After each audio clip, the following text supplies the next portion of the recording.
This is a story of how I orchestrated an attempt to manufacture a blood substitute. In other words, it's a substitute for red cells. And before I embark on this story, it might be useful to say something about why we need a substitute for blood. Because blood transfusion is probably, perhaps second to vaccination. Blood transfusion is probably one of the most successful medical interventions we've ever had. It's saved tens of millions of lives. And so you might ask, why have a substitute? Well, in spite of its success, notwithstanding the success of blood transfusion, it is beset by a number of problems. The first one, relatively minor problem, is that blood doesn't last very long in storage. After about 6 weeks, you can't use it anymore, and after 4 weeks, it's still not quite as good as fresh blood. It deteriorates quite quickly. Well, that's a minor problem. A bigger problem is the fact that you have to cross-match it. As everybody knows, there are different types of blood, and so you need to match the blood that you're going to give to the blood of the recipient. And if it's a mismatch, it can be fatal. Well, you may say that's not a very big problem. I mean, grouping blood, finding out which group of blood belongs to, is quite an easy thing. I could probably teach the janitor to do it in half an hour. But that's okay if you're in a lab with the facilities. But what about if you're on the battlefield? And it turns out that 75% of the blood available in Vietnam was not used because they didn't have the facilities to cross-match it. So that's quite a big problem. And then the third really major problem is the transmission of disease. You may remember that in Canada and in the United States, there was a big problem with the Canadian Red Cross because they were transfusing blood. Actually, it wasn't blood, it was a substance made out of blood. They were transfusing anti-hemophiliac serum made from blood from people who'd had their blood taken, who had AIDS. In other words, they were transfusing blood products made from AIDS, and so a lot of people died of AIDS. And this was a terrible catastrophe. In fact, I was one of the consultants called in by the lawyers for the Red Cross to advise them on this. Anyway, so it would be very nice if you could have a fluid, we call it a blood substitute, but what we were contemplating was not a substitute for the whole of blood, but just for the red cells. In other words, the part of the blood that carries oxygen. And so it would be nice if you just had a liquid that could transport oxygen that didn't have these problems, like a chemical fluid that would transport oxygen. It would be very nice to have. Well, how could you do this? Well, here's one idea. We already have a molecule that transports oxygen, which is hemoglobin, which is the red stuff inside the red cell which makes it look red. So it's the red protein inside the red cell membrane which carries the oxygen. So how about this? Just take out the red hemoglobin out of the red cell, dissolve it in some salt solution, and transfuse that. First of all, you wouldn't have any infection because there's no infection inside the red cell, it's outside. And secondly, the blood group is on the membrane. The blood group is determined by the membrane, not by the contents. So you would avoid the blood group problem, you'd avoid the infection problem, and it would keep much better. So 30 years ago, this was actually tried. They did this. They took some dogs, and they took their red cells and made a hemoglobin solution out of it and drained the dog's blood and substituted with this solution of hemoglobin. And it actually worked. But it didn't work very well.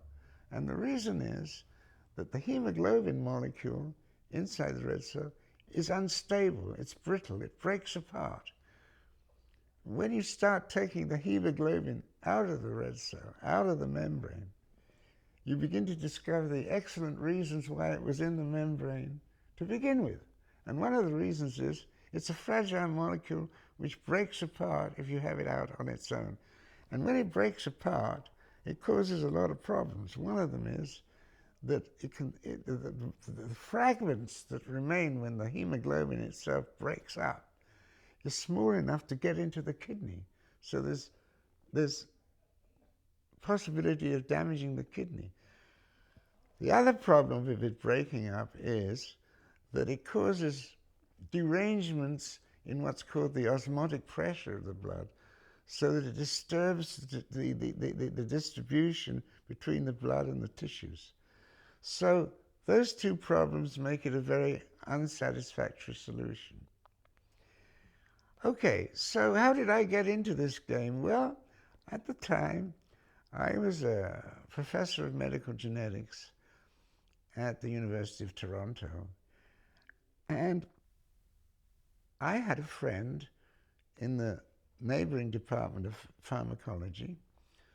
He was a guy called Carlton Shaw, which sounds very English, but he was actually Chinese. The Shaw was spelled H-S-I-A, not S-H-A-W. I used to tease him that he'd mispronounced his name. Anyway, his name was Carlton Shaw, and we got to be friends, and he was a specialist in something called electron spin resonance, which is a way of analyzing the molecular structure of medicines. Okay. And he'd published a lot of papers, and he was trying to get tenure, in other words, a permanent job in the pharmacology department, and they were denying him his tenure. And I thought this was very unfair, and I suspected this might be racial prejudice. And so I tried to give him advice as to how to get his tenure, some political advice, which he didn't take at all. And anyway, he didn't get his tenure. Whether he would have got it if he had taken my advice, I can't say. But anyway, he got a job in the Defense Department, the research department of the National Defense Department of Canada. And he started getting interest in this problem of making a blood substitute. And he had a very ingenious idea. And his idea was this, that he went back to the idea of using hemoglobin itself, but linking several molecules of hemoglobin together. In other words, instead of using one molecule of hemoglobin, he had invented a chemical strut, as it were, which would link a lot of these molecules together in like a bunch of grapes, which would make the whole thing stable so it wouldn't get through to the kidney. And also it solved this other problem of distorting the blood pressure. And luckily, he had a method which would solve both problems at once. And he discussed this with me, and I looked at it. Now, my research hadn't involved hemoglobin at all, or only to a very marginal extent. I'd worked on very separate problems, but I had started a course on human biochemical genetics for the graduate students at McGill, and this course dealt a lot with hemoglobin, because hemoglobin, for various reasons, was a very, very good model for teaching human biochemical genetics, because it's subject to a lot of mutations, which are very interesting and of great pedagogic value. So I knew a lot about hemoglobin simply because I'd been teaching it. You know, teaching is the best way of learning something. And so I looked at this molecule that he made of hemoglobin, this sort of compound of hemoglobin, many hemoglobin molecules linked together, and I thought it might work. There were some problems with it because I thought that it might be a bit too rigid that its rigidity might interfere with its sucking in the oxygen, because what the hemoglobin is, it sucks in the oxygen so it can deliver it to the tissues. And I thought the rigidity of this molecule might impede the sucking in of oxygen. So I did some back-of-the-envelope calculations, and I thought, well, it would slightly reduce the ability to carry oxygen, but it would still be enough to be okay. So we both agreed that this would be worth developing financially, okay? And they had some patents. They'd already written some patents patenting this device. Not only the molecule, but also the methods of making it. So they had what are called process patents, which is a patent on how to make something, and a patent about the thing itself that you make. So we wanted to get a license to this patent, okay?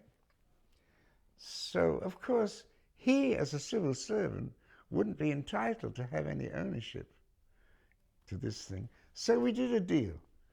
We did a deal so that if I could buy the license to these patents, then we would share the ownership of the company. A bit shady, but okay. These things, you have to do these things to start companies sometimes. So I spent $600 and I incorporated a company called Hemosol for the purpose of seeking ownership to these patents. And then at that time, it was a conservative government, and the conservative government was very, very keen. In fact, it was one of its policy principles to get private industry, to give private industry the use of all this government research that was being done. The complaint was that all this academic research was going on, but nobody was using it. We weren't profiting from it. So one of the great leitmotifs of the conservative government was get private industry to use all this research that the government is doing. So I went to see the Minister of Defense.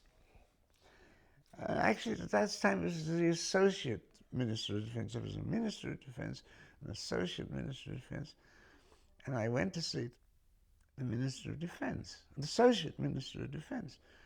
And I told, and because I'd been to the head of the laboratory where my friend Carlton Shaw was working, and he'd been very reluctant to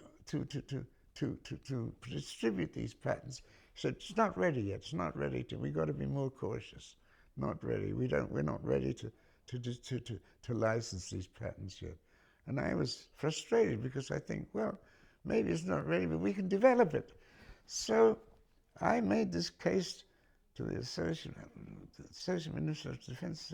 These people are holding this up. This is a thing your conservative government has been complaining about, that these research products financed by the government get held up by overcaution.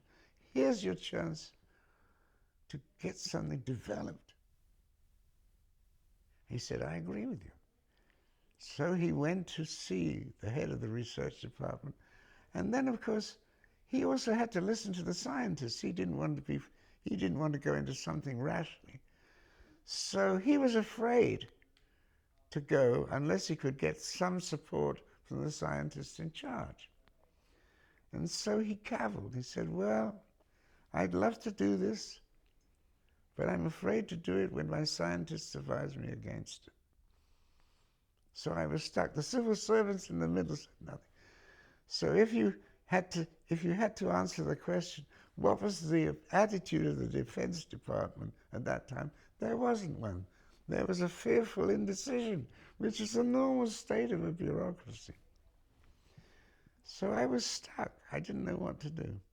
Well, Downtown in Toronto, there's a beautiful restaurant called Barbarians. It's like a it's like a gentleman's club. A beautiful decor with sort of leather chairs as you would have in a gentleman's club, with little sort of ornaments on the side, and dimmed lighting and beautiful decorations. And there's some beautiful steaks and wonderful desserts. And I used to go there for my lunch. And it was often quite full. And one time, a guy came in, it was full, and I said to him, "Why don't you join me?" I was sitting on a table by myself, a table for two by myself, and he said, "Okay." And I began to get friendly with this man. And we used to have lunch together, and he turned out to be the owner of Maclean's magazine, the owner and publisher of Maclean's magazine. And we had lunch together, and his lunches consisted of about six double scotches. His lunch was a very, very liquid lunch. While I had my nice filet mignon, he had his six double scotches without any apparent impediment to his reasoning. Anyway, in fact, on the bar of Barbarians, there is a plaque celebrating this guy's feats of drinking in memorial of him. Anyway, he was a very nice guy. And one day, I was telling him about my frustration with the Department of National Defense. So he thought for a bit, and he was just about to the end of his fourth double scotch. He said, "I have an idea. I'm going to put one of my reporters on this." He said, "I'm not going to tell her what it's about. She's a very good reporter. I'm not going to tell her what problem I'm asking him to solve. I'm just going to give her a brief, which is to investigate what's being done by research in the Department of Defense. To what extent is this being publicly used?" He said, "I'm not going to tell her the hidden agenda, but she's going to find it out for herself." So this reporter went around giving there are many of them, various research establishments, and I warned Carlton Shaw this reporter was going to come, and to be sure, in a very tactful, discreet way, to tell him of the problem, okay? And so she got round to this department, which was in Toronto, and she discovered this story, because Carlton Shaw very discreetly braved her that, we had these very, very interesting things, but so far the government didn't complain, just said very tactfully, the government has decided it's not ready yet. But so she finally published a story that the government is holding up this valuable research. There was a tremendous furore about it. So I went back to the Ministry of National Defense, and they finally, under this pressure, they said, "But okay," they said, "we'll sell you all the patents for $1,000 if you undertake to let our Department of National Defense use it free if you produce the product," right? So I said, "It's a deal." So we signed this agreement. And I had this patents. I had a company which owned these patents. And that's all. But now we had to find the money to develop it. We had to develop the product. And the first thing we had to do is get these patents patented in at least 50 countries. In other words, when you have a patent, it's no good having it in one country because another country can use it still. So you have to license it not in just your own country, and not in all countries. You don't have to license it in Upper Volta or in Uganda because they're never going to be able to develop it. But you have to develop it in the 50 industrialized countries. And that takes money. So I had a friend who was a lawyer who'd done the Gulf takeover. And he agreed to finance the licensing of these patents in 50 countries, not even for a share in the company, but just on the promise of being. He really was taken by the idea, because it's a sellable story, right? So he said, I'll finance this for you out of my personal funds if you would agree for me to be counsel for your company if it comes off, okay? I said, fair enough. And he spent it cost $140,000. It would be much more now. $140,000. But it turned out that these patents were very poorly written.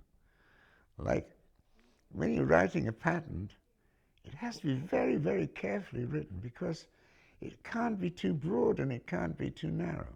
It can't be any kind of way of producing it which is remotely similar, because that would be too broad. But if you too narrowly define the way of producing it, somebody could come along with a slight difference and then use it. So the writing of a patent is an art as much as it is a science, and those were very, very much too broadly written to be of much use. So they had to rewrite the patents. And so they did that. So this guy, this lawyer, got a very good patent agent to do this job. And now we had the patents licensed, properly written, properly licensed. But now as Churchill said, that was not the beginning of the end. It was not at the end, even the beginning of the end. It was still the end of the beginning, because we still had to have the money to develop it. And so I started looking around for people who would fund it. I said, it's no use going to Canada. You'll never get a company big enough to develop it. And I went over all sorts of American venture companies. Couldn't sell it. No, too risky. And then I had an idea. I said, well, listen, the Pentagon has a lot of money. After all, the military is the one ideal buyer. The military needs blood substitutes any more than anybody else. And the Pentagon has a lot of money. Why not go to the Pentagon? So I went to the government department that deals with foreign trade, and I forget what the name of it is now. And I got them to arrange a reception at the Canadian Embassy in Washington, a reception for the Pentagon.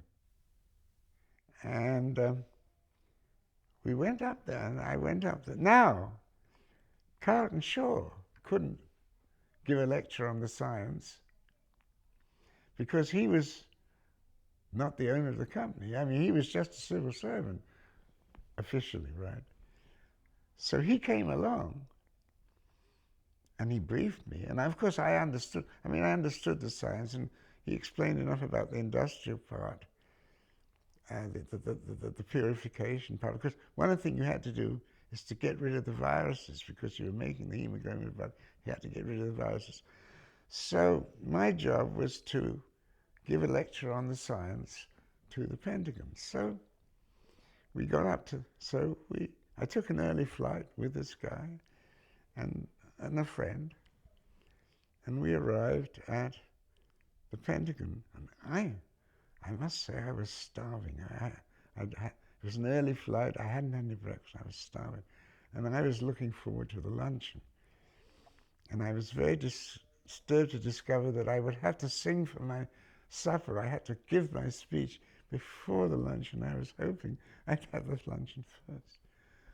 But then they showed us into this briefing room where we would be giving the lecture.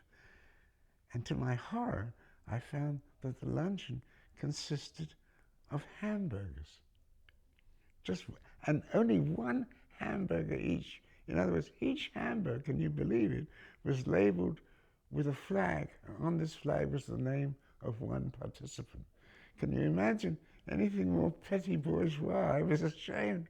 But There was, there was something a little more, I was hoping for something a little more imperial, you know. But this was this petty bourgeois thing where you're confined to one Hamburg by the fact that it was named, right? I was absolutely overcome by this. So at the end, well, anyway, I gave my speech. Well, anyway, the people trooped in. There were about 20 officers trooped in, and they all sat down, and somebody introduced himself, and I gave my lecture with my eyes on these hamburgers. And then, at the end, I gave my speech, and at the end, there were any questions, and then somebody came up to me and he introduced himself as Colonel Colin Wilson III. He said, happy to meet you, Professor Gold. I'm Colin Wilson III, and I'm the chief procurement officer for the Pentagon. And he's the guy, he's the chief buyer, as it were. It would, in a department store, it would be called the chief buyer. He was the chief procurer. In other words, he bought all the tanks and guns and bombs for the Pentagon. He said, I tell you why. He said, I had to be honest with you, Professor Gold. I didn't really understand the science. I thought it was pretty clear, but I didn't really follow all the science. But I'll tell you why I came. I'll tell you why I came. You know, I'm responsible for buying all these things from companies, and I deal with large companies like Morton Marietta and Boeing, and and I've often thought I could get a better deal if I could deal with smaller companies. But the thing is, we don't know how to deal with small companies, you know. And so I thought this would be a way of learning how to deal with small companies. So in a moment of inspiration, I said, what would you mean by a small company? Because we had just had a bunch of patents. We had. He said, well, I would say any company with sales of less than 500 million a year. I said, Colonel Colin Wilson, you have come to the right place. I cannot imagine a company better suited to your needs.